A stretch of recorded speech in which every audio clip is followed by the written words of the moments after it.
शेवगाव येथील विवाहितेच्या हत्येप्रकरणी 5 आरोपींना जन्मठेपेची शिक्षा। शेवगाव येथील विवाहितेचा सासरी शारीरिक व मानसिक छळ करून तिचा खून केल्याप्रकरणी 5 आरोपींना नगरच्या जिल्हा न्यायालयानं जन्मठेपेची शिक्षा सुनावली आहे। श्रीमती अंजू शेंडे यांनी हा निकाल दिलाय। पैठण येथील गियाउद्दीन शेख यांची कन्या आफरी हिचा शेवगाव येथील मुजावर शेख याच्याबरोबर 28 जानेवारी 2016 रोजी विवाह झाला होता। सुरुवातीला 6 महिने व्यवस्थित नांदवलं, परंतु त्यानंतर पती मुजावीर त्यांना मोबाईल दुकान टाकण्यासाठी माहेरून 50,000 रुपये आणावे यासाठी तिचा शारीरिक सासरी व मानसिक छळ करण्यात आला। यावेळी तिला बेदम मारहाण केल्यामुळे तिला दुखापत झाली। यावेळी तिला शासकीय रुग्णालयात दाखल करण्यात आलं होतं, परंतु उपचार चालू असताना तिचा मृत्यू झाला। या गुन्ह्याचा खटला नगरच्या जिल्हा न्यायालयात चालला। यावेळी आरोपी मुजावर शेख, फरजाना शेख, रियाजुद्दीन शेख, असीम शेख याच्या विरोधात सबळ पुरावे आढळून आल्यामुळे न्यायालयाने या 5ही आरोपींना जन्मठेपेची शिक्षा सुनावली आहे। याबाबत सरकारी वकील पुढील माहिती। गियासुद्दीन शेख यांची मुलगी आफरीन हिचे लग्न 2016 मध्ये आरोपी क्रमांक 1 सोबत झाले होते। तेव्हापासून आफरीन ही आरोपी क्रमांक 1 व त्याच्या घरातील आरोपी क्रमांक 2 ते 4 यांच्यासोबत अख्खे गाव शेवगाव येथे राहत होती। दरम्यानच्या काळात आरोपी क्रमांक 1 ते 5 यांनी माहेरून पैसे आणावे यासाठी आफरीन हिचा छळ केलेला होता। मानसिक व शारीरिक छळ करून माहेरून पैसे आणण्यासाठी आरोपी हे वारंवार पैशाची मागणी करत होते व आफरीन हिला त्रास देत होते। त्याबाबत आफरीन ही माहेरी आल्यानंतर माहेरच्यांना सांगत होती व फिर्यादी यांनी आफरीन हिच्या मागणीप्रमाणे तिला त्रास होऊ नये म्हणून एकदा 50,000 रुपये व एकदा 80,000 रुपये सर्व आरोपींना दिले होते।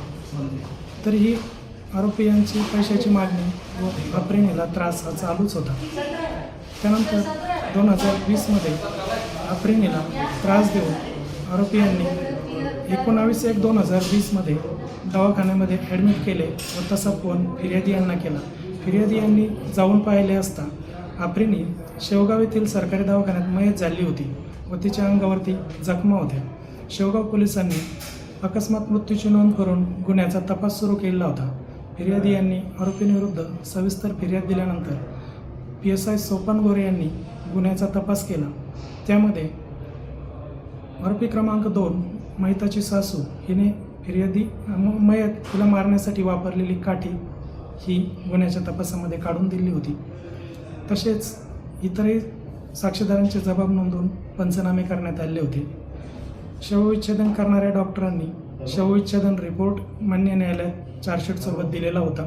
त्यामध्ये मयत हिच्या अंगावरती मृत्यूपूर्वी 24 जखमा आढळून आल्या होत्या व तिची शारीरिक परिस्थिती ही खूपच बिकट।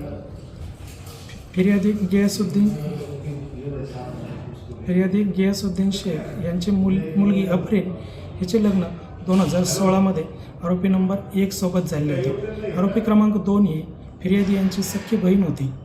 लग्न झाल्यानंतर आफरीन 2016 पासून आखेगाव येथे आरोपींसोबत नांदण्यासाठी आलेली होती। तेव्हापासून ती आरोपींसोबतच राहत होती। सर्व आरोपी हे मयत आफरीन हिला वारंवार पैशाची मागणी करत होते। बाहेरून पैसे आणण्यासाठी तिला त्रास देत होते, उपाशीपोटी ठेवत होते, शारीरिक व मानसिक छळ करत होते। ही बाब मयत आफरीन तिच्या वडिलांना वारंवार सांगत होती। त्याप्रमाणे फिर्यादी यांनी आरोपींना एकदा 50,000 रुपये व एकदा 80,000 रुपये दिलेले होते। तरी पण आरोपी यांचा मयत आफरीन हिला त्रास चालूच होता।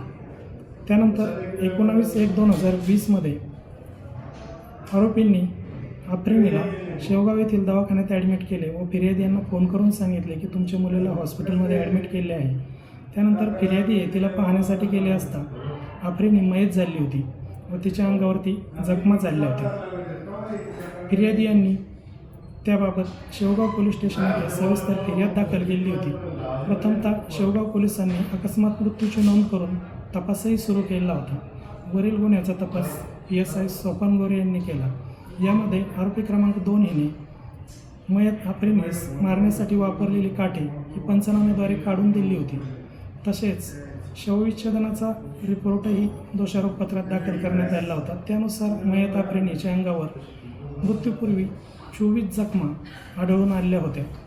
गुन्ह्याचा संपूर्ण तपास करून पोलिसांनी दोषारोपपत्र मान्य न्यायालयात दाखल केले होते। या केसमध्ये फिर्यादी पक्षाच्या वतीने एकूण 11 साक्षीदार तपासण्यात आले. त्यामध्ये फिर्यादी यांचा साक्षी पुरावा तसेच शवविच्छेदन करणारे डॉक्टर सायगावकर यांच्या साक्षी महत्त्वपूर्ण मानण्यात आल्या. मान्य न्यायालयासमोर आलेला कागदोपत्री पुरावा तसेच तोंडी पुरावा ग्राह्य धरून प्रधान जिल्हा व सत्र न्यायाधीश अंजू शेंडे मॅडम यांनी सर्व आरोपींना 498 तसेच भारतीय दंडसंहिता 302 प्रमाणे आज रोजी दोषी धरले होते. त्याप्रमाणे मान्य न्यायालयाने 498 प्रमाणे वरील सर्व 5 आरोपींना 3 वर्ष सक्त मजुरी व 1000 रुपये दंड तसेच भारतीय दंडविधान 302 प्रमाणे जन्मठेप प्रत्येकी 5000 रुपये दंडाची शिक्षा दिलेली आहे.